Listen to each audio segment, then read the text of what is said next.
Salutare, prieteni, și bine ați venit!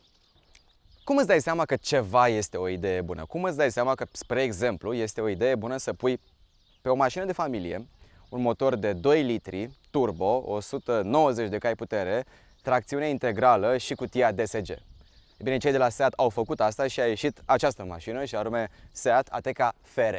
Practic cel mai puternic Seat Ateca pe care ți-l poți cumpăra. Dacă a fost sau nu o idee bună, nu știm, dar cu siguranță este o mașină care îți oferă plăcerea condusului.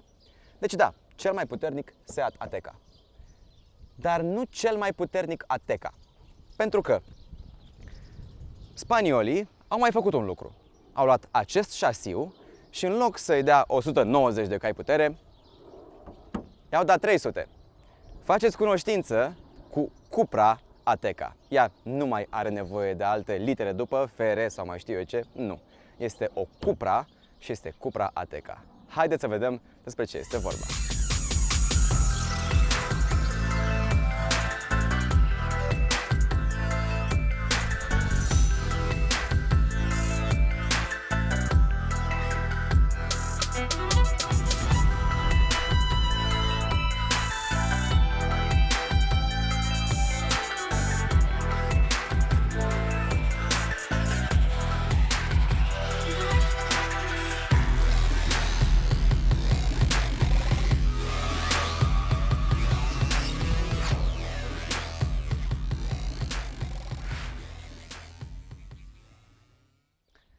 E foarte ușor să separi Cupra Ateca de Seat Ateca FR. E bine, doar uitați-vă. Cea din stânga, coadă exhaust, cea din dreapta, nu. Cea din stânga, un kit agresiv, cea din dreapta, nu. Hai să le vedem și din față. E bine, și acum iată-le și din față, din nou foarte ușor de deosebit cele două mașini. Cea din stânga mult mai agresivă, cea din dreapta un pic mai cu mințică. Cea din stânga are aici guri de ventilație care răcesc frânele, cea din dreapta nu are, pentru că nu are nevoie de așa ceva. Evident, și din față și din spate putem să vedem că mașinile au alte sigle, dar asta nici nu mai avea rost să mai spunem. Acum, hai să le vedem și din lateral. Acum că le avem și din lateral, putem vedea și aici câteva diferențe. În stânga, cauciucuri Pirelli pe 0, în dreapta cauciucuri. În stânga, jante pe 19, în dreapta pe 18. În stânga, cauciucul, lățimea de 245, în dreapta 225. Clar, aceasta este mai agresivă și dacă ne luăm după modul în care arată janta. Deci, pe aceasta o aleg.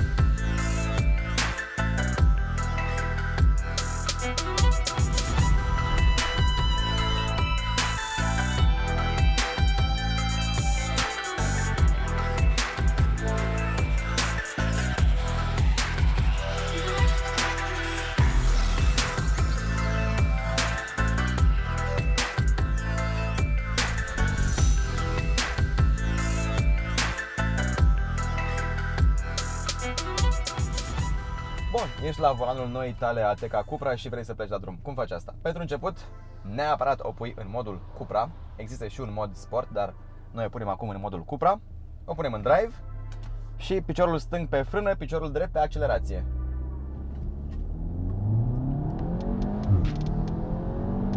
Și apoi te ții bine.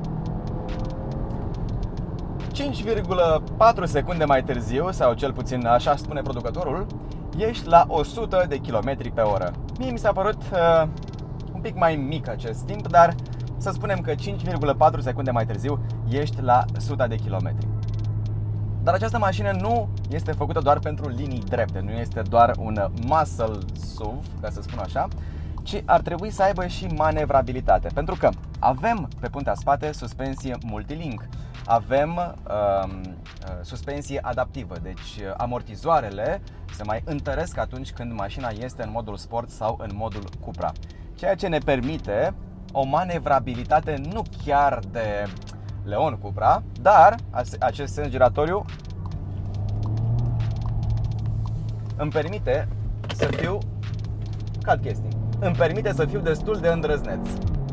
Lăsând la o parte că modul în care se aude motorul devine un pic, dă un pic dependență, Vom intra acum pe autostradă și hai să vedem ce putem să facem în această curbă, practic de a intra pe autostradă. Ca să vedeți suspensia acestei mașini.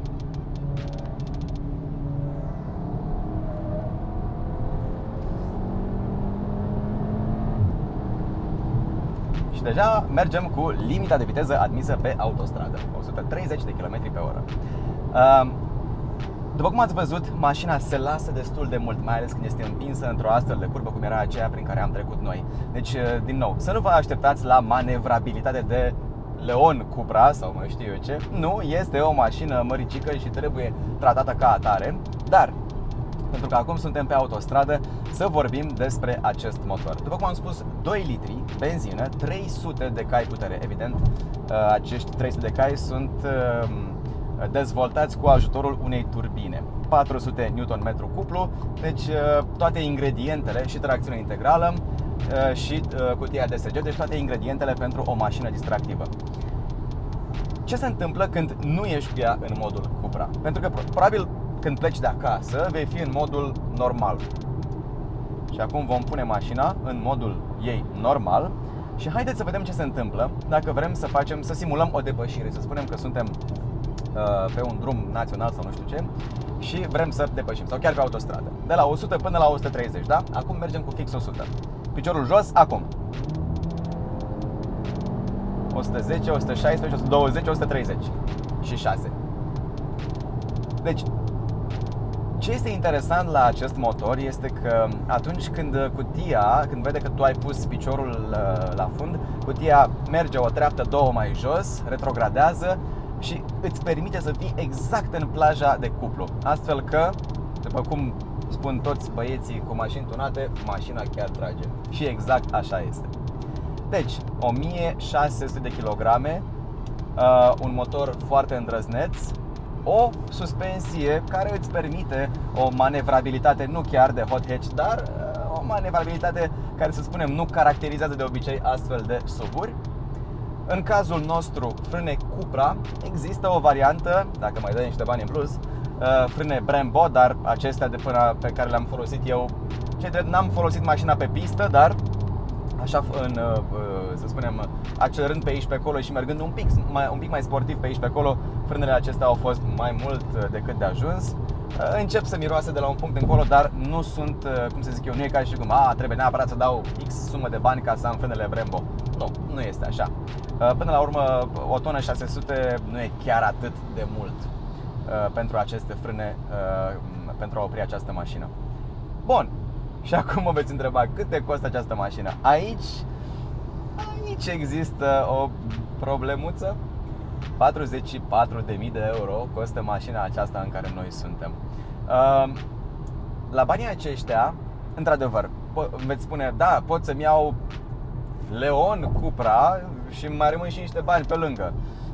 Da, complet de acord. Dar această mașină este pentru un alt tip de oameni. Este pentru familistul convins care vrea să facă poate și un pic de off-road pe aici pe acolo, pentru că da, avem și un mod off-road pe această rotiță. Deci nu vei face, să spunem, cel mai extrem off-road din lume, dar dacă vrei să mergi pe teren accidentat, poți face asta cu această mașină. Cu Leon Cupra nu te lasă inima, sau dacă te lasă inima, ești un om teribil. Deci, practic, această mașină este pentru omul care vrea versatilitate în adevăratul sens al cuvântului. Și, sincer, vă spun un secret. Singurul loc în care poți avea o astfel de versatilitate este dacă mergi la Porsche. Spuneți-mi voi o altă mașină în afară de Cayenne care îți permite și să ai o accelerație pe care într-adevăr să o simți și care îți permite să faci și off-road și care să fie practică. Eu nu prea mai știu alte mașini. Deci această mașină îți permite toate aceste lucruri, ceea ce mi se pare extrem de interesant și cumva lăudabil pentru cei de la Seat că au făcut acest brand spin-off Cupra. Eu sper să le meargă bine și ce să vă mai zic, sper că vă veți abona la canalul nostru dacă v-a plăcut acest test. Dacă nu, ce să vă zic, urmăriți-ne și pe Instagram sau urmăriți-ne măcar pe Instagram, pentru că acolo punem poze și story-uri cu mașinile pe care le luăm în teste imediat ce facem acest lucru. Dacă v-a plăcut acest clip, dați-ne un like, dacă nu, eu un buton și pentru asta. Și eu voi încerca să manageriez consumul acesta care acum ajunsese la 14% și să vedem dacă pot să mai cobor puțin. Pentru că, mi-am adus aminte, să vă spun ceva de consum și anume, la o viteză constantă de, să zicem, nu chiar acum, dar să zicem, haideți să accelerăm până la 130. Dacă stăm la 130, nu acum, bine, acum arată un consum de 3,4%, dar era un pic pe coborâre. Haideți că acum sunt un pic pe accelerație. 6,1 la 110, 6,5, 6,6, dacă mai accelerez puțin, 7, 7,5. Deci cam, pentru că n-aș putea să vă spun consumul mediu al acestei mașini, pentru că este undeva la 14 deocamdată, pentru că n-am dat reset mașina, doar ce am luat-o astăzi și nu v-aș fi putut oferi un consum exact, așa că nici măcar nu are rost să vorbim despre acest lucru. În schimb, cam acesta, 7,3, 7,1 ar fi la 110 de km la oră consumul instant al acestei mașini. Bine, oricum dacă ai 44.000 de euro de aruncat pe o astfel de jucărie, atunci poate consumul nu e prima problemă. Prieteni, din nou vă mulțumesc că ați fost alături de noi. Rămâneți pe Vlog Auto. La revedere!